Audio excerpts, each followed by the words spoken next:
माता की, भारत माता की, भारत माता की।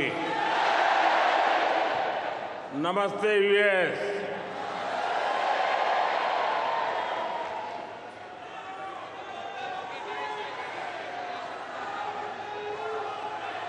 अब अपना नमस्ते भी मल्टीनेशनल हो गया है।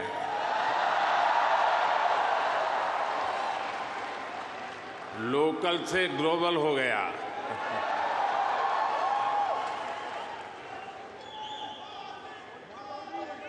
और ये सब आपने किया है।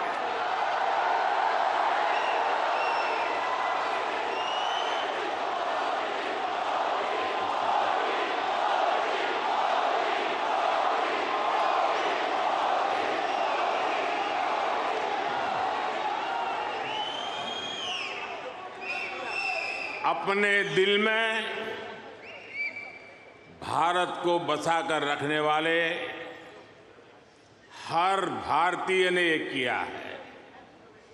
साथियों, यहां आप इतनी दूर दूर से आए हैं। कुछ पुराने चेहरे हैं, कुछ नए चेहरे हैं। आपका यह प्यार, ये मेरा बहुत बड़ा सौभाग्य है।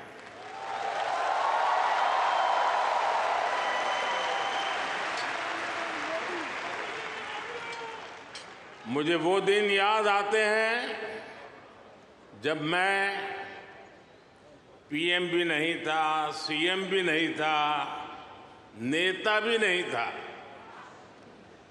उस समय एक जिज्ञासु के तौर पर यहां आप सबके बीच आया करता था। इस धरती को देखना, इसे समझना, मन में कितने ही सवाल लेकर के आता था। जब मैं किसी पद पर नहीं था, उससे पहले भी मैं अमेरिका के करीब करीब 29 स्टेट्स में दौरा कर चुका था।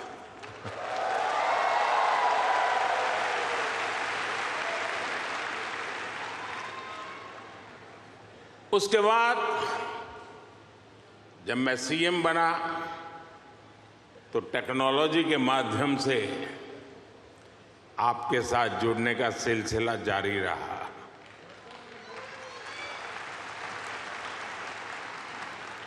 पीएम रहते हुए मैंने आपसे अपार स्नेह पाया है, अपनत्व पाया है।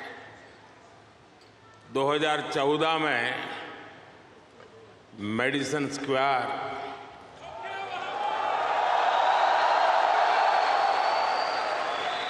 2015 में सैन होसे, 2019 में ह्यूस्टन, 2023 में वाशिंगटन और अब 2024 में न्यूयॉर्क।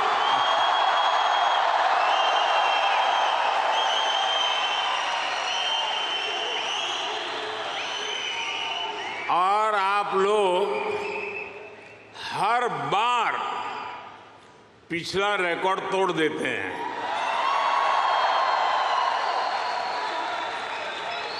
साथियों, मैं हमेशा से आपके सामर्थ्य को, भारतीय डायस्पोरा के सामर्थ्य को समझता रहा हूं। जब मेरे पास कोई सरकारी पद नहीं था,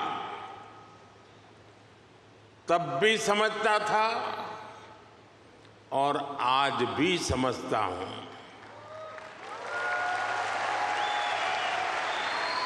आप सब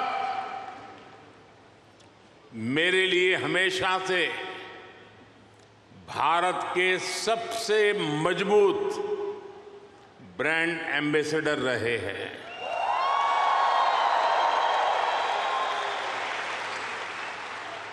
और इसलिए मैं आप सबको राष्ट्रदूत कहता हूं।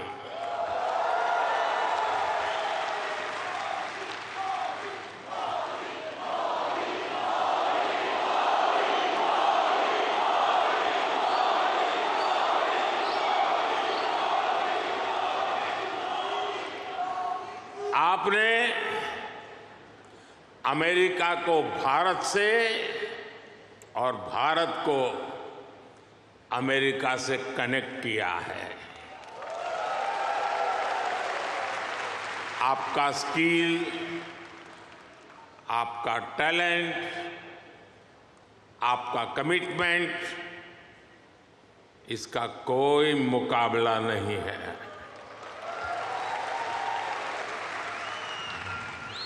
आप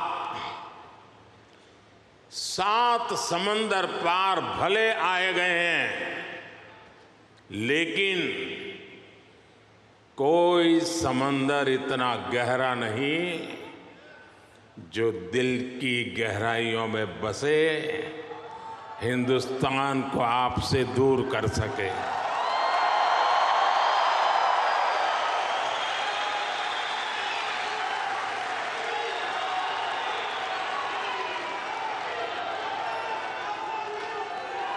मां भारती ने जो हमें सिखाया है वो हम कभी भी भूल नहीं सकते। हम जहां भी जाते हैं सबको परिवार मानकर उनसे घुल मिल जाते हैं। डायवर्सिटी को समझना, डायवर्सिटी को जीना, उसे अपने जीवन में उतारना, ये हमारे संस्कारों में है, हमारी रगों में है।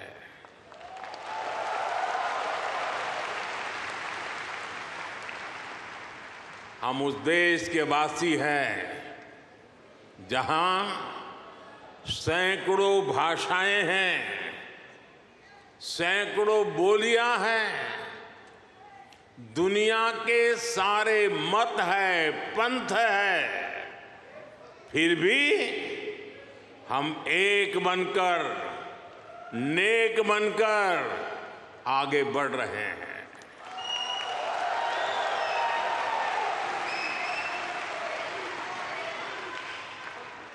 यहां इस हॉल में ही देखिए, कोई तमिल बोलता है, कोई तेलुगु, कोई मलयालम, तो कोई कन्नड़ा, कोई पंजाबी, तो कोई मराठी और तो कोई गुजराती।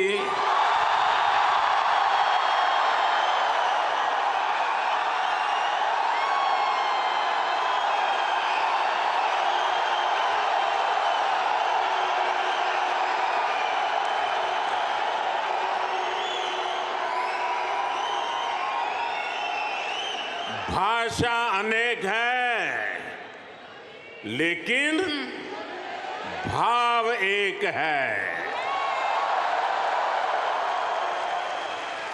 और वो भाव है भारत माता की। वो भाव है भारतीयता। दुनिया के साथ जुड़ने के लिए ये हमारी सबसे बड़ी स्ट्रेंथ है, सबसे बड़ी ताकत है। यही वैल्यूज हमें सहज रूप से ही विश्व बंधु बनाती है।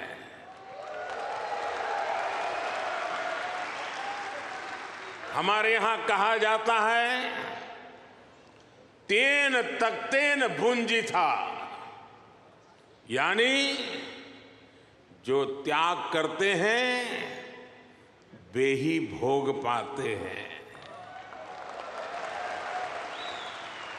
हम दूसरों का भला करके, त्याग करके सुख पाते हैं और हम किसी भी देश में रहे, ये भावना नहीं बदलती है। हम जिस सोसाइटी में रहते हैं वहां ज्यादा से ज्यादा योगदान करते हैं। यहां अमेरिका में आपने डॉक्टर्स के रूप में, रिसर्चर्स के रूप में, टेक प्रोफेशनल्स के रूप में, साइंटिस्ट के रूप में या दूसरे प्रोफेशंस में जो परचम लहराया हुआ है वो इसी का प्रतीक है। अभी कुछ समय पहले ही तो यहां T20 क्रिकेट वर्ल्ड कप हुआ था।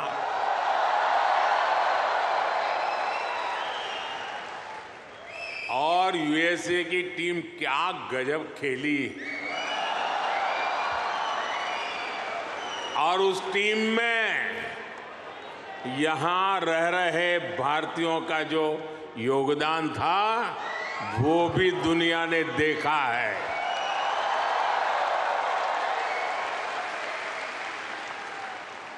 साथियों, दुनिया के लिए AI का मतलब है आर्टिफिशियल इंटेलिजेंस,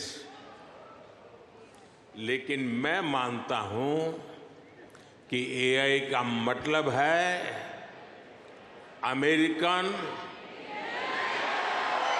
इंडियन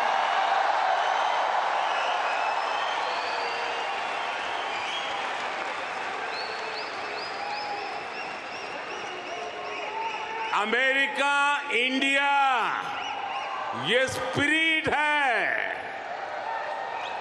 और वही तो नई दुनिया का AI पावर है।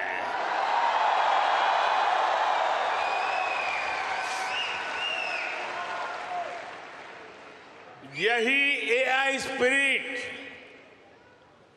भारत अमेरिका रिश्तों को नई ऊंचाई दे रहा है।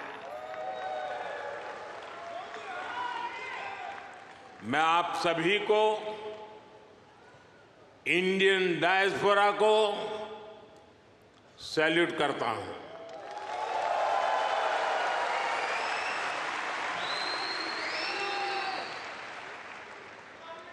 I salute you all.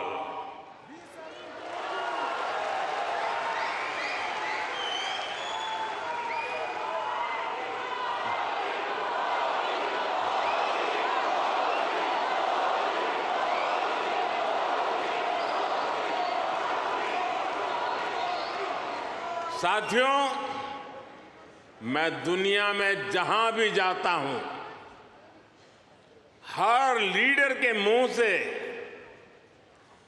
भारतीय डायस्पोरा की तारीफ ही सुनता हूं।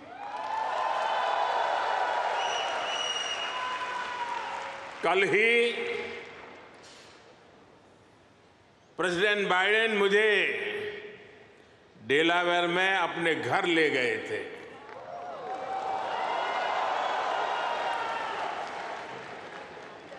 उनकी आत्मीयता, उनकी गर्मजोशी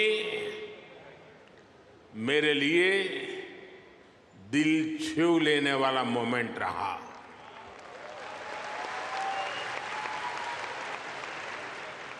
ये सम्मान 140 करोड़ भारतीयों का है।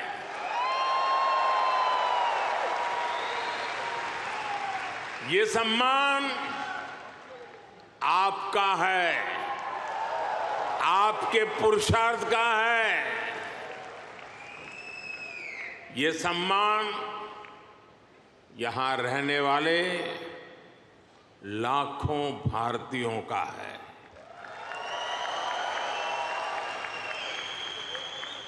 मैं प्रेसिडेंट बाइडेन का आभार करूंगा और साथ ही आपका भी आभार व्यक्त करूंगा।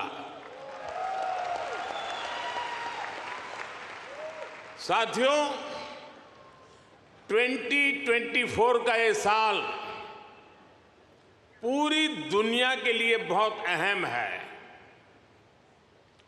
एक तरफ दुनिया के कई देशों के बीच संघर्ष है, तनाव है, तो दूसरी तरफ कई देशों में डेमोक्रेसी का जश्न चल रहा है।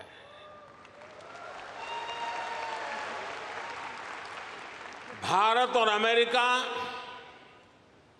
डेमोक्रेसी के जश्न में भी एक साथ है। जहां अमेरिका में चुनाव होने वाले हैं और भारत में चुनाव हो चुके हैं,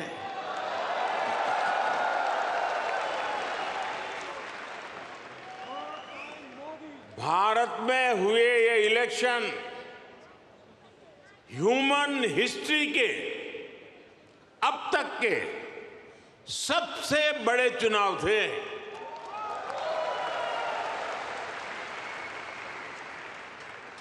आप कल्पना कर सकते हैं, अमेरिका की कुल आबादी से भी करीब 2 गुने वोटर्स, इतना ही नहीं, पूरे यूरोप की कुल आबादी से ज्यादा वोटर्स, इतने सारे लोगों ने भारत में अपना वोट डाले।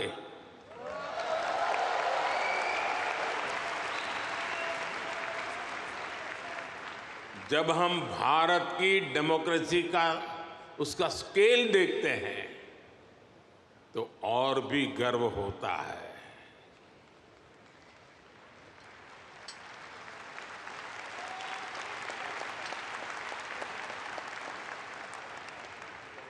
तीन महीने का पोलिंग प्रोसेस, 15 मिलियन यानी 1.5 करोड़ लोगों का पोलिंग स्टाफ, 1 मिलियन यानी 10 लाख से ज्यादा पोलिंग स्टेशन, 2,500 से ज्यादा पॉलिटिकल पार्टीज,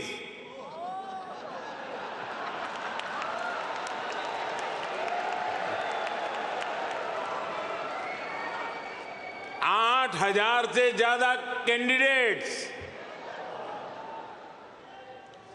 अलग अलग भाषाओं के हजारों न्यूज़पेपर्स, सैकड़ों रेडियो स्टेशन, सैकड़ों टीवी न्यूज चैनल, करोड़ों सोशल मीडिया अकाउंट्स, लाखों सोशल मीडिया चैनल्स, ये सब भारत की डेमोक्रेसी को वाइब्रेंट बनाते हैं।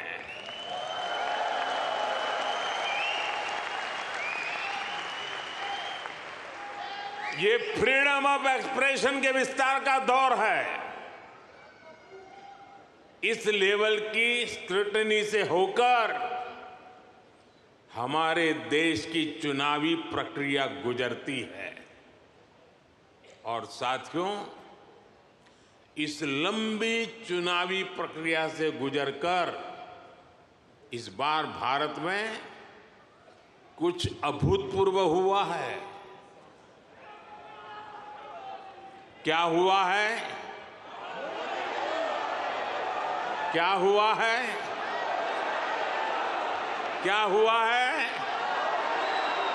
क्या हुआ है? अब की बार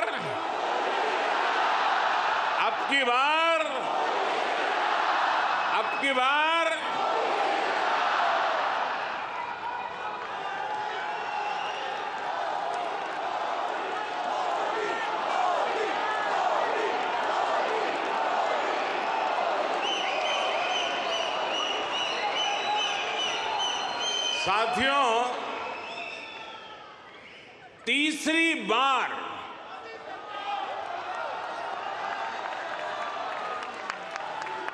हमारी सरकार की वापसी हुई है।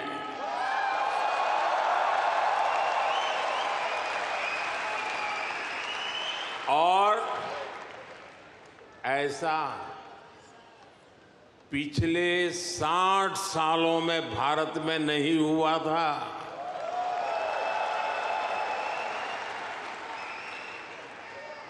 भारत की जनता ने ये जो नया मैंडेट दिया है, उसके मायने बहुत है और बहुत बड़े भी हैं। ये तीसरे टर्म में हमें बहुत बड़े लक्ष्य साधने हैं।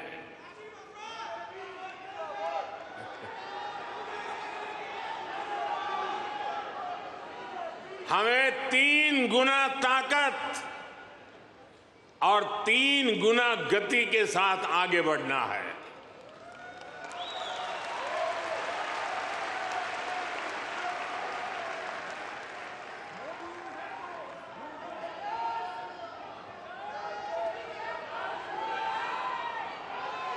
आपको एक शब्द याद रहेगा, पुष्प।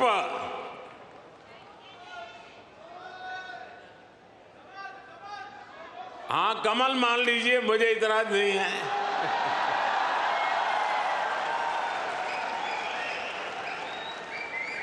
पुष्प, और मैं पुष्प को डिफाइन करता हूं, P for progressive Bharat, U for unstoppable Bharat, S for spiritual Bharat, H for humanity first को समर्पित Bharat, P for prosperous Bharat, यानी पुष्प। पुष्प की 5 पंखुड़ियों को मिलाकर ही विकसित भारत बनाएंगे।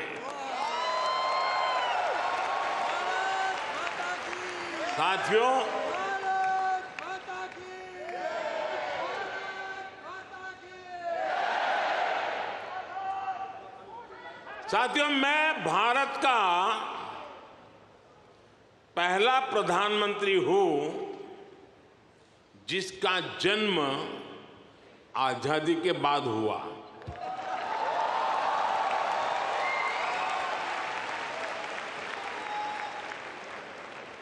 आजादी के आंदोलन में करोड़ों भारतीयों ने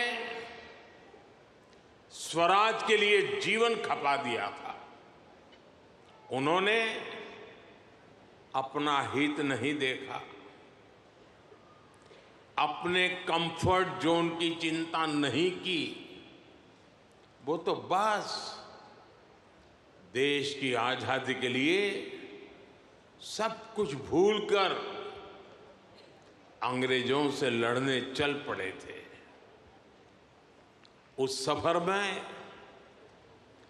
किसी को फांसी का फंदा मिला, किसी के शरीर को गोलियों से भून दिया गया,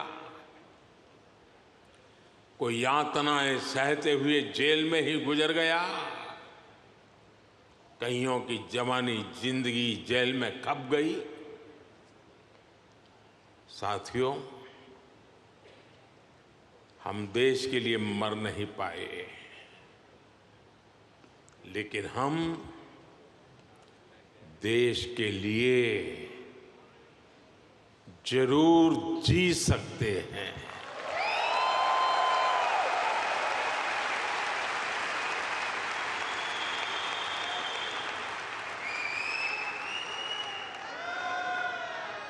मरना हमारे नसीब नहीं था, जीना हमारे नसीब है।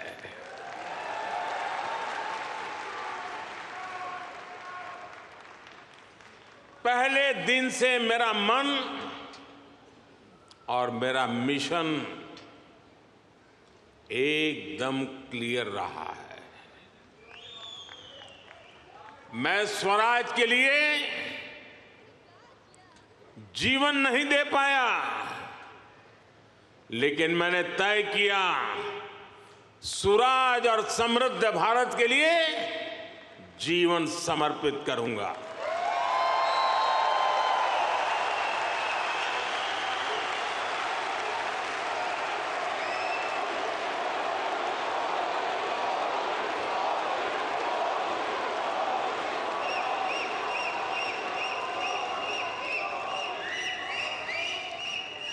मेरे जीवन का एक बहुत बड़ा हिस्सा ऐसा रहा जिसमें मैं सालों साल तक पूरे देश में घूमता रहा, भटकता रहा। जहां खाना मिला वहां खा लिया, जहां सोने को मिला वहां सो लिया। समंदर के किनारे से लेकर पहाड़ों तक, रेगिस्तान से लेकर बर्फीली चोटियों तक मैं हर क्षेत्र के लोगों से मिला, उनको जाना, समझा। मैंने अपने देश के जीवन, अपने देश की संस्कृति, अपने देश की चुनौतियों का फर्स्ट हैंड एक्सपीरियंस लिया।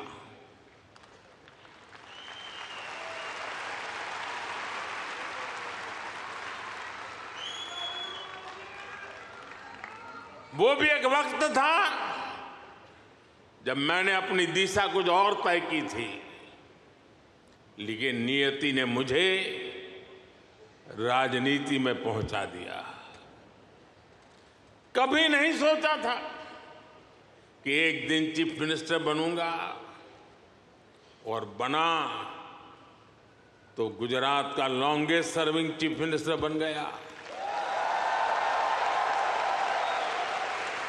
13 साल तक गुजरात का चीफ मिनिस्टर रहा। इसके बाद लोगों ने प्रमोशन देकर मुझे प्राइम मिनिस्टर बना दिया।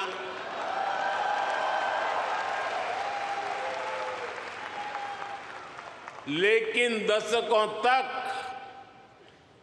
देश के कोने में जाकर मैंने जो सीखा है, उसी ने चाहे राज्य हो या केंद्र, मेरे सेवा के मॉडल को, मेरे गवर्नेंस के मॉडल को इतना सफल बनाया है।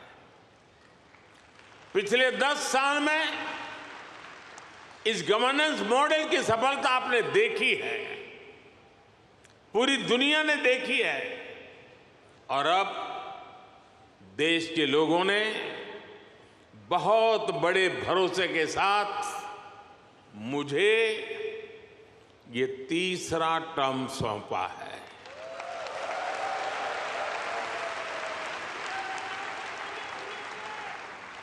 ये थर्ड टर्म में मैं 3 गुना ज्यादा दायित्व बोध के साथ आगे बढ़ रहा हूं। साथियों, आज भारत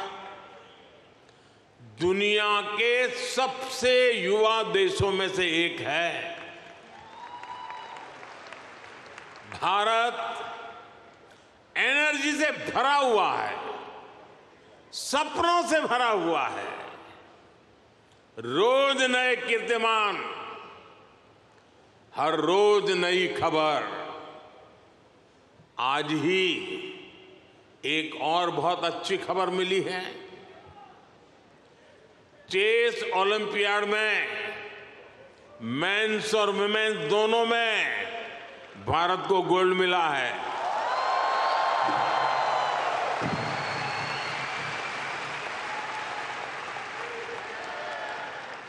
लेकिन एक और बात बताऊं, जब ज्यादा तालियां बजानी पड़ेगी। ये लगभग 100 साल के इतिहास में पहली बार हुआ है।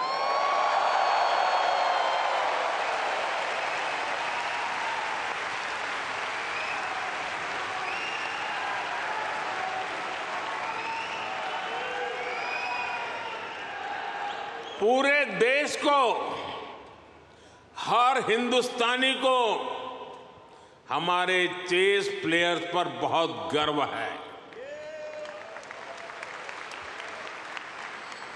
एक और एआई है जो भारत को ड्राइव कर रही है, और वो कौन सा और है? वो है A for aspirational, I for India, aspirational India. ये नया फोर्स है, नई ऊर्जा है। आज करोड़ों भारतीयों की एस्पिरेशन भारत की ग्रोथ को ड्राइव कर रही है। हर एस्पिरेशन नए अचीवमेंट को जन्म देती है, और हर अचीवमेंट नए एस्पिरेशन के लिए खाद पानी बन रही है। एक दशक में भारत 10वें नंबर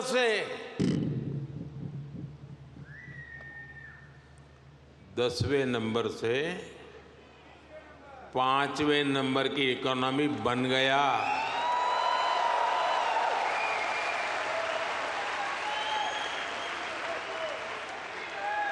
अब हर भारतीय चाहता है कि भारत जल्दी से 3rd लार्जेस्ट इकोनॉमी बने।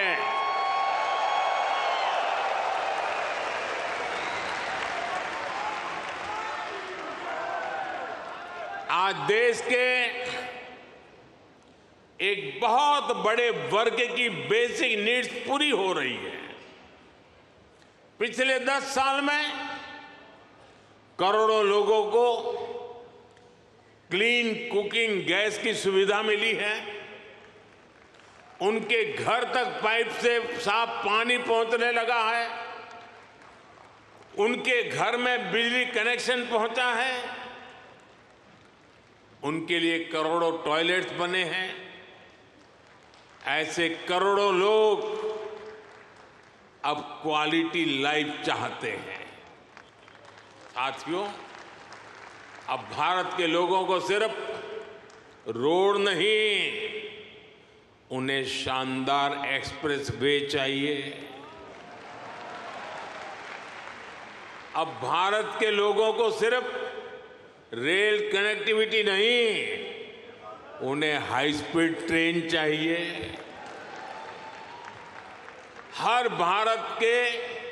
भारत के हर शहर की अपेक्षा है उसके यहां मेट्रो चले। भारत के हर शहर की अपेक्षा है उसका अपना एयरपोर्ट हो। देश का हर नागरिक, हर गांव शहर चाहता है कि उसके यहां दुनिया की बेस्ट सुविधाएं हो, और इसका नतीजा हम देख रहे हैं। 2014 में भारत के सिर्फ 5 शहरों में मेट्रो थी। आज 23 शहरों में मेट्रो है। आज दुनिया का दूसरा सबसे बड़ा मेट्रो नेटवर्क भारत में है, और इसका हर दिन विस्तार हो रहा है। साथियों, 2014 में भारत के सिर्फ 70 शहरों में 70 शहरों में एयरपोर्ट्स थे। आज 140 से ज्यादा शहरों में एयरपोर्ट्स है।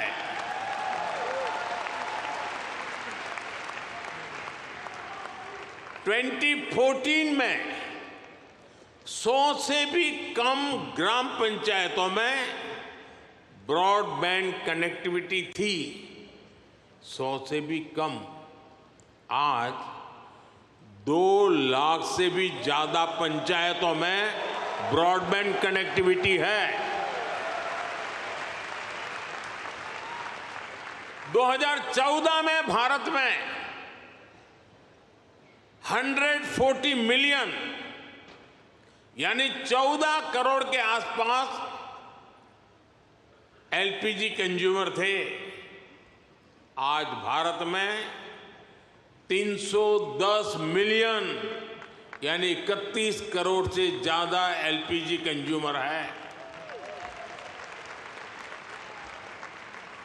जिस काम में पहले सालों लग जाते थे, वो काम अब महीनों में खत्म हो रहा है।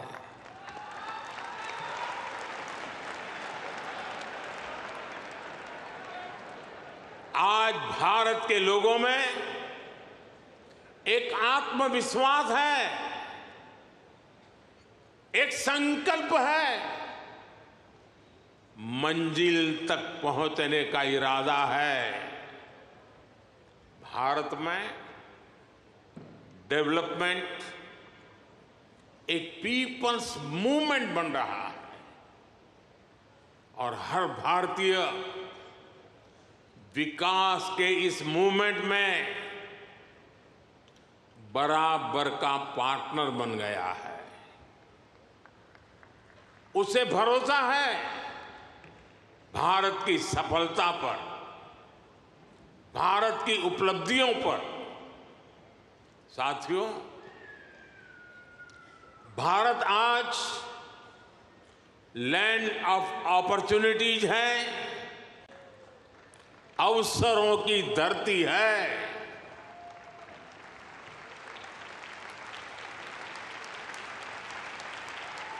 अब भारत अवसरों का इंतजार नहीं करता, अब भारत अवसरों का निर्माण करता है।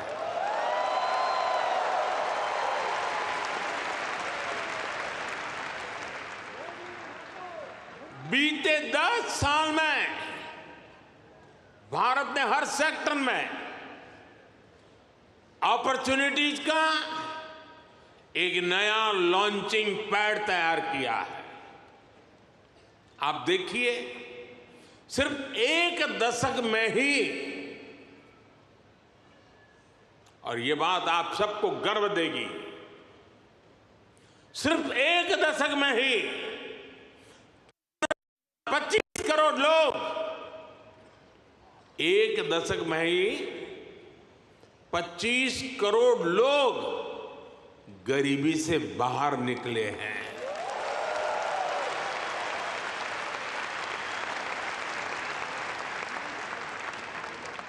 ये कैसे हुआ?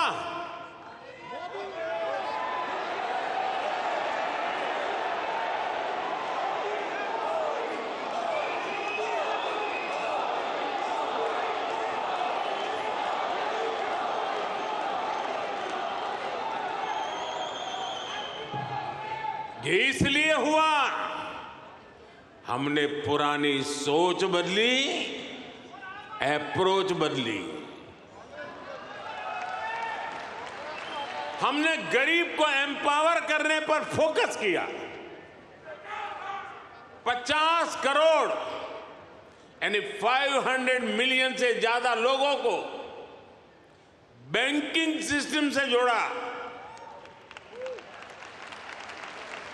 55 करोड़ यानी 550 मिलियन से ज्यादा लोगों को 5 लाख रुपए तक का फ्री मेडिकल ट्रीटमेंट देना। 4 करोड़ यानी 40 मिलियन से ज्यादा फैमिलीज को पक्के घर देना। कोलेटरल फ्री लोन्स का सिस्टम बनाकर करोड़ों लोगों को ईज ऑफ क्रेडिट से जोड़ना। ऐसे अनेकों काम हुए, तब इतने लोगों ने खुद ने गरीबी को हराया।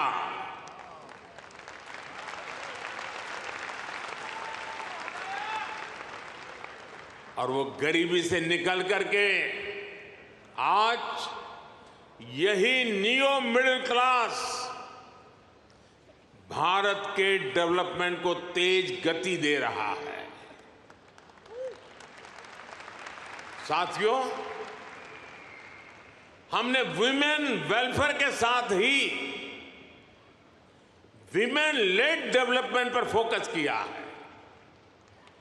सरकार ने जो करोड़ों घर बनवाए, उनकी रजिस्ट्री महिलाओं के नाम हुई है।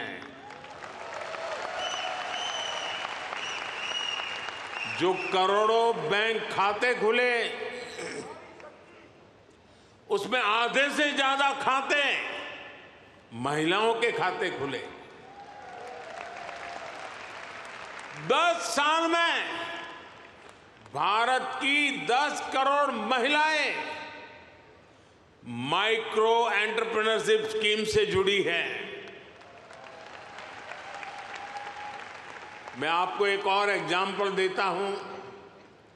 हम भारत में एग्रीकल्चर को टेक्नोलॉजी के साथ जोड़ने में अनेक प्रयास कर रहे हैं।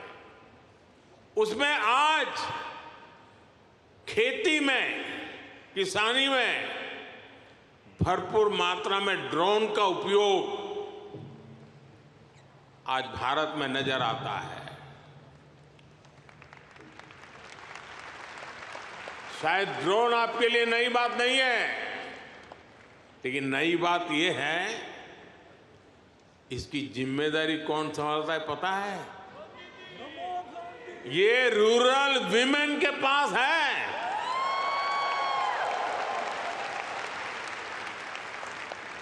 हम हजारों महिलाओं को ड्रोन पायलट्स बना रहे हैं। एग्रीकल्चर में टेक्नोलॉजी का ये बहुत बड़ा रिवॉल्यूशन गांव की महिलाएं लेकर आ रही है। साथियों, जो एरियाज पहले निग्लेक्टेड थे, वो आज देश की प्रायोरिटी है। आज भारत जितना कनेक्टेड है, उतना पहले कभी नहीं रहा। आप हैरान होंगे, आज भारत का 5G मार्केट, बताऊं? बुरा नहीं लगेगा ना? आज भारत का 5G मार्केट अमेरिका से भी बड़ा हो चुका है।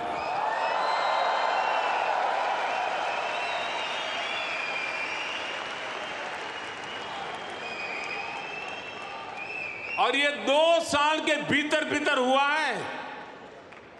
अब तो Bharat made in India 6G पर काम कर रहा है। ये कैसे हुआ?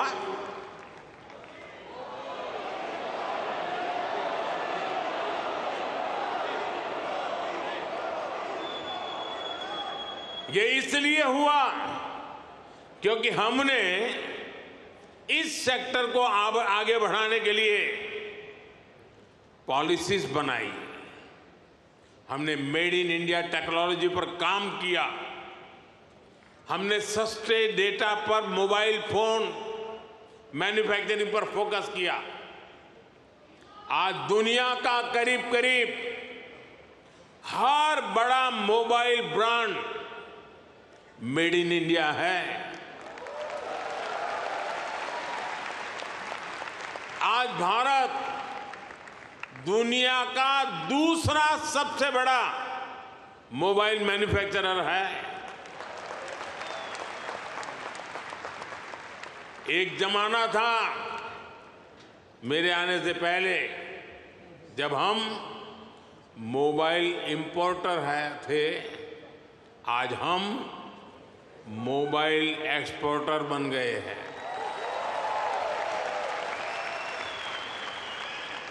साथियों, अब भारत पीछे नहीं चलता। अब भारत नई व्यवस्थाएं बनाता है। अब भारत नेतृत्व करता है।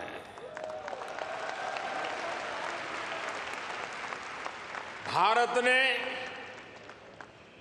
डिजिटल पब्लिक इंफ्रास्ट्रक्चर डीपीआई का नया कंसेप्ट दुनिया को दिया है। डीपीआई ने इक्वेलिटी को प्रमोट किया है। ये करप्शन को कम करने का भी बहुत बड़ा माध्यम बन गया है। भारत का यूपीआई आज पूरी दुनिया को आकर्षित कर रहा है।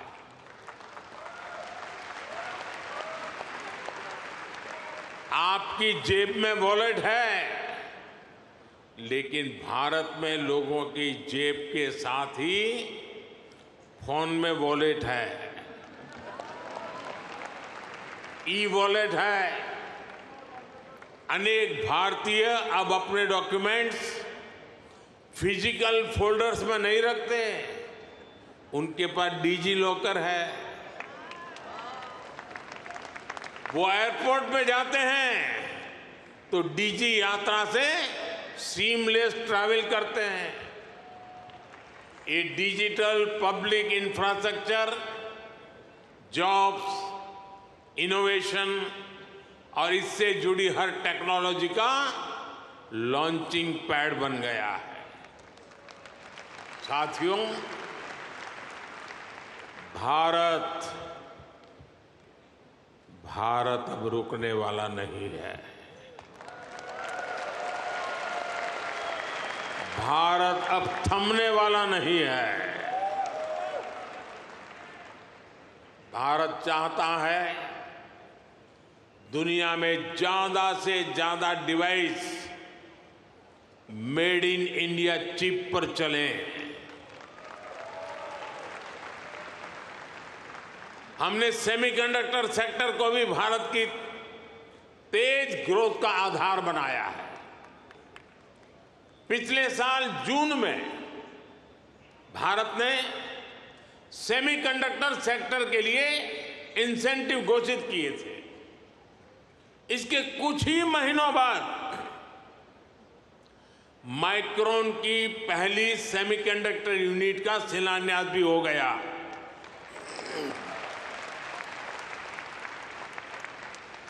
अब तक भारत में ऐसी 5 यूनिट्स स्वीकृत हो चुकी हैं। वो दिन दूर नहीं जब आप मेड इन इंडिया चिप यहां अमेरिका में भी देखेंगे। ये छोटी सी चिप विकसित भारत की उड़ान को नई ऊंचाई पर ले जाएगी। और ये मोदी की गारंटी है।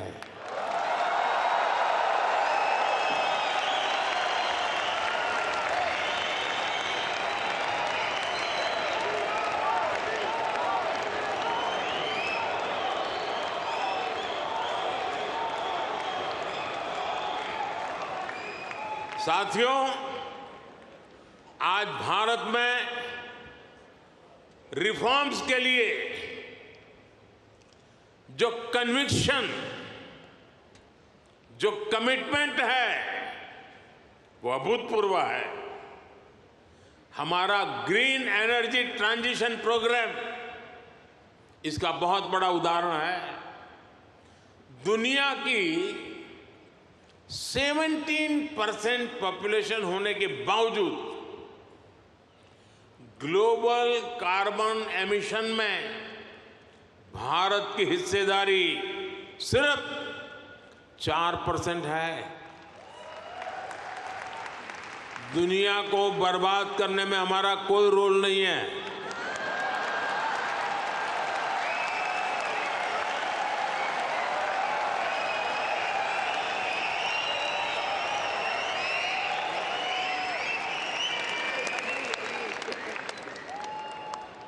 पूरी दुनिया की तुलना में एक तरह से यानी कह सकते हैं ना के बराबर है। हम भी सिर्फ कार्बन फ्यूल जलाकर अपनी ग्रोथ को सपोर्ट कर सकते थे, लेकिन हमने ग्रीन ट्रांजिशन का रास्ता चुना। प्रकृति प्रेम के हमारे संस्कारों ने हमें गाइड किया, इसलिए हम solar, wind, hydro, green hydrogen और न्यूक्लियर एनर्जी पर इन्वेस्टमेंट कर रहे हैं। आप देखिए, भारत G20 का ऐसा देश है जिसने पेरिस क्लाइमेट गोल्स को सबसे पहले पूरा कर दिया।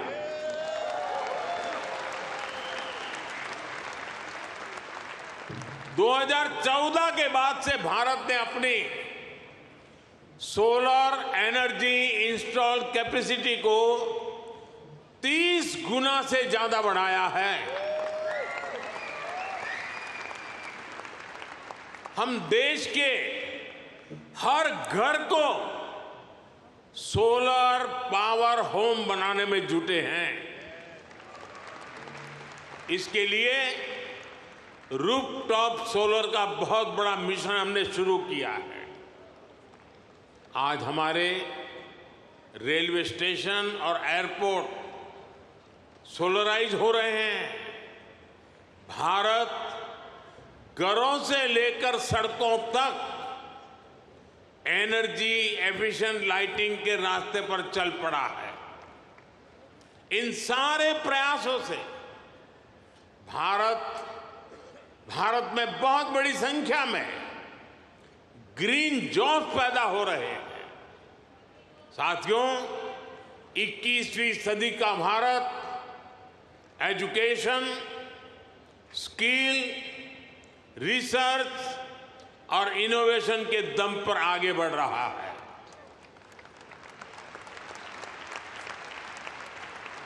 आप सभी नालंदा यूनिवर्सिटी के नाम से परिचित है।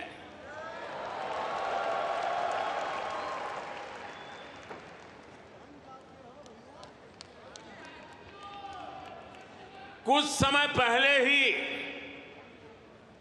भारत की प्राचीन नालंदा यूनिवर्सिटी नए अवतार में सामने आई है।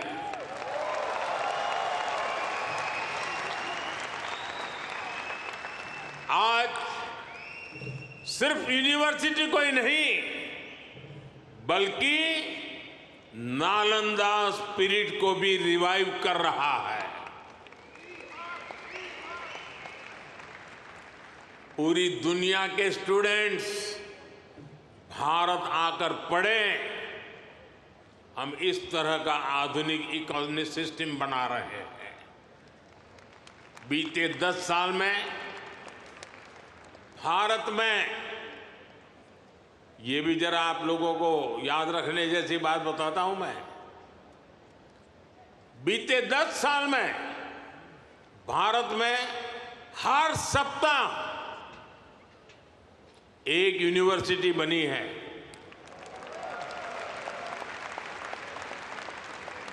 हर दिन 2 नए कॉलेज बने हैं। हर दिन एक नई ITI की स्थापना हुई है। 10 साल में ट्रिपल IIT की संख्या 9 से बढ़कर 25 हो चुकी है। IIMs की संख्या 13 से बढ़कर 21 हो चुकी है। एम्स की संख्या 3 गुना बढ़कर 22 हो चुकी है। 10 साल में मेडिकल कॉलेजों की संख्या भी लगभग 2 गुनी हो चुकी है। टॉप ग्लोबल यूनिवर्सिटीज भी आज भारत आ रहे हैं, भारत का नाम है।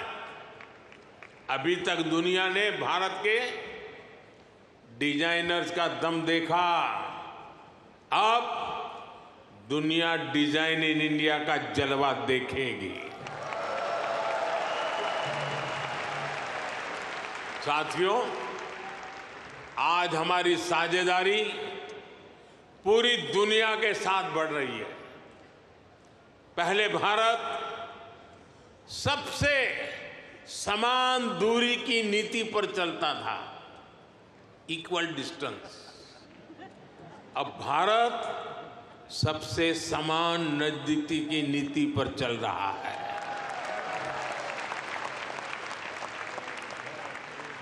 हम ग्लोबल साउथ की भी बुलंद आवाज बन रहे हैं। आपने देखा होगा, भारत की पहल पर G20 समिट में अफ्रीकन यूनियन को स्थायी सदस्यता मिली।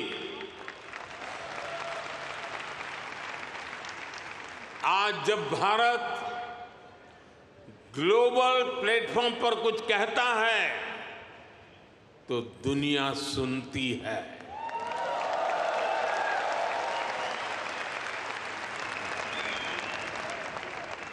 कुछ समय पहले जब मैंने कहा कि this is not the era of war, तो उसकी गंभीरता सबने समझी। साथियों, आज दुनिया में कहीं भी संकट आए, भारत फर्स्ट रिस्पॉन्डर के रूप में सामने आता है। कोरोना के समय में हमने 150 से ज्यादा देशों को वैक्सीन और दवाइयां भेजी। कहीं भूकंप आए, कहीं साइक्लोन आए, कहीं गृह युद्ध हो, हम मदद के लिए सबसे पहले पहुंचते हैं। यही हमारे पुरखों की सीख है, यही हमारे संस्कार है।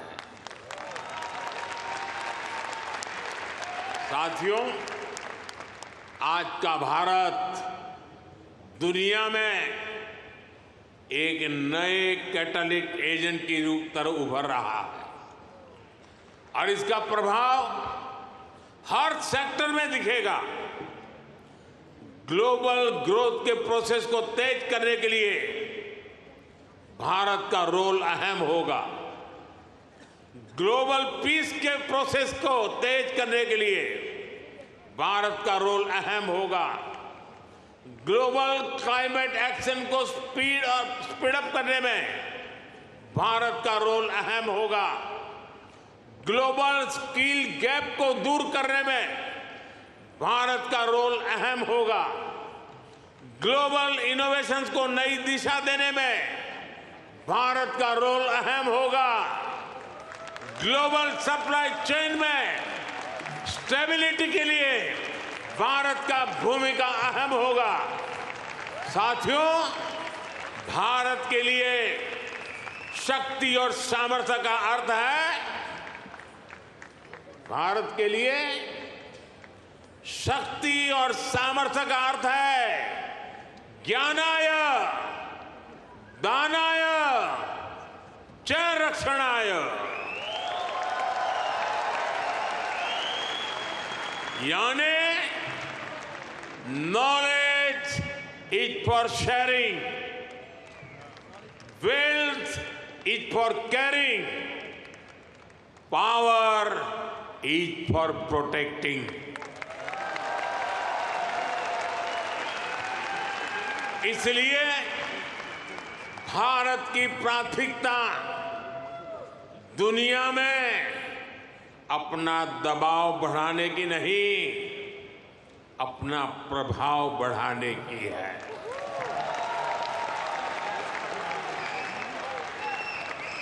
हम आग की तरह जलाने वाले नहीं, हम सूरज के किरण की तरह रोशनी देने वाले लोग हैं।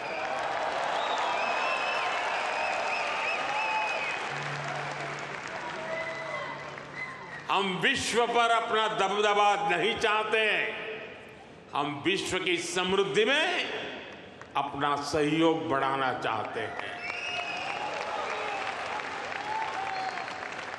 योग को बढ़ावा देना हो, सुपर फूड मिलेट्स को बढ़ावा देना हो, मिशन लाइफ यानी लाइफ स्टाइल फॉर एनवायरमेंट का विजन हो, भारत जीडीपी सेंट्रिक ग्रोथ के साथ ही ह्यूमन सेंट्रिक ग्रोथ को भी प्राथमिकता दे रहा है। मेरा आपसे भी आग्रह है, यहां मिशन लाइफ को ज्यादा से ज्यादा प्रमोट करिए। हम अपनी लाइफस्टाइल में थोड़े से बदलाव करके भी पर्यावरण की बहुत मदद कर सकते हैं। शायद आपने सुना होगा और हो सकता है आप में से कुछ लोगों ने इनिशिएटिव लिया भी हो, आजकल भारत में एक पेड़ मां के नाम, अपनी मां को याद करते हुए एक पेड़ लगाना। मां जिंदा है तो साथ ले जाना, मां नहीं है तो तस्वीर ले जाना। एक पेड़ मां के नाम लगाने का अभियान आज देश के हर कोने कोने में चल रहा है और मैं चाहूंगा आप सभी यहां भी ऐसा अभियान चलाएं।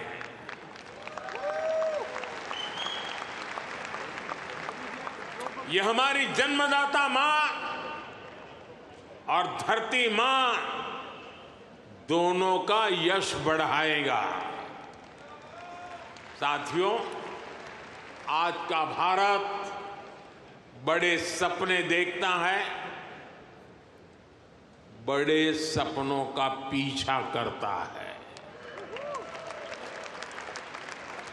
अभी कुछ दिन पहले ही पेरिस ओलंपिक खत्म हुए हैं। अगले ओलंपिक्स का होस्ट यूएसए है। जल्द ही आप भारत में भी ओलंपिक्स के साक्षी बनेंगे।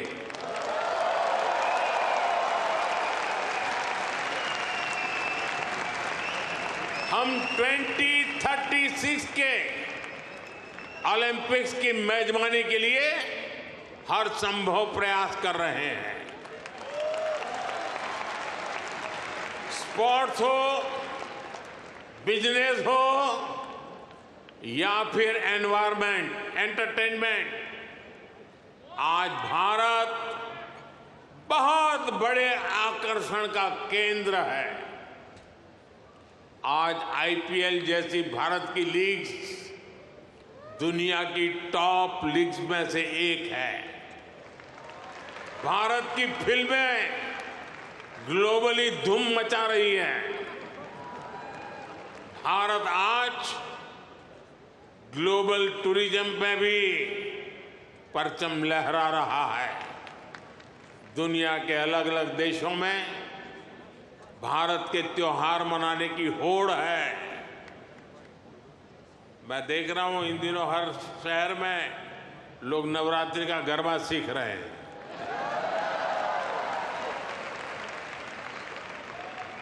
ये भारत के प्रति उनका प्यार है।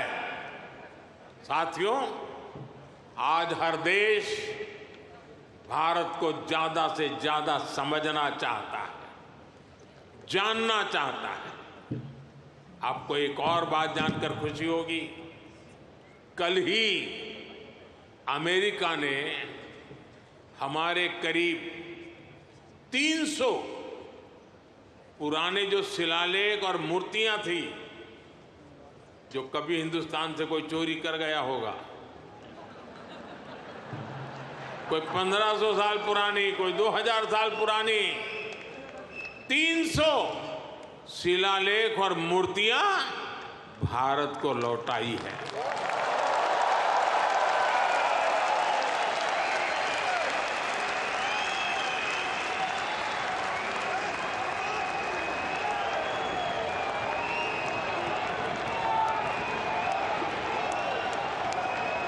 अभी तक अमेरिका ऐसी लगभग 500 धरोहरें भारत को लौटा चुका है। ये कोई छोटी सी चीज लौटाने का विषय नहीं है, ये हमारी हजारों वर्षों की विरासत का सम्मान है। ये भारत का सम्मान है और ये आपका भी सम्मान है। मैं अमेरिका की सरकार का इसके लिए बहुत आभारी हूं। साथियों, भारत और अमेरिका की पार्टनरशिप लगातार मजबूत हो रही है। हमारी पार्टनरशिप ग्लोबल गुड के लिए है। हम हर क्षेत्र में सहयोग बढ़ा रहे हैं और इसमें आपकी सहूलियत का भी ध्यान है। मैंने पिछले साल ये घोषणा की थी कि सिएटल में हमारी सरकार का नया कॉन्सुलेट खोलेगी। अब ये कॉन्सुलेट शुरू हो चुका है। मैंने 2 और कॉन्सुलेट खोलने के लिए आपके सुझाव मांगे थे। मुझे आपको ये बताते हुए खुशी है कि आपके सुझावों के बाद भारत ने बोस्टन और लॉस एंजलिस में 2 नए कॉन्सुलेट खोलने का निर्णय लिया है।